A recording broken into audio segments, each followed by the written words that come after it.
குடும்ப ஆட்சி வாரிசு அரசிலே இன்றைக்கு தமிழகத்திலே நடந்து கொண்டிருக்கிறது. கருணாநிதி முதலமைச்சராக இருந்தார், அதுக்கு பிறகு ஸ்டாலின், அதுக்கு பிறகு இன்றைக்கு உருவாக்க பார்க்கின்றார் திரு ஸ்டாலின். உதயநிதி அவர்களே, திரு ஸ்டாலின் அவர்களே, அனைத்து இந்திய அண்ணா திராவிட முன்னேற்ற கட்சி தமிழகத்தில் இருக்கின்றவரை உங்களுடைய கனவு நிறைவேறாது. உங்களுடைய கனவு காணல் நீராகத்தான் இருக்கும், பகல் கனவாகத்தான் நீங்கள் பார்த்துக் கொண்டிருக்கிறீர்கள். என்னையா தியாகம் செஞ்சீங்க?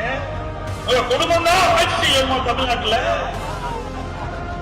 ஏன் தமிழ்நாட்டில் 8 கோடி மக்கள் ஒருவர் வரக்கூடாதா? இந்த குடும்ப ஆட்சிக்கு, மன்னர் ஆட்சிக்கு, வாரிசு அரசியலுக்கு முற்றுப்புள்ளி வைக்கின்ற தேர்தல் 2026 சட்டமன்ற தேர்தல். அதை நிறைவேற்றுகின்ற பொறுப்பு உங்களுக்கு நாங்கள் ஒப்படைத்திருக்கின்றோம். நீங்கள் நினைத்தால் நிச்சயமாக சாதிக்கலாம்.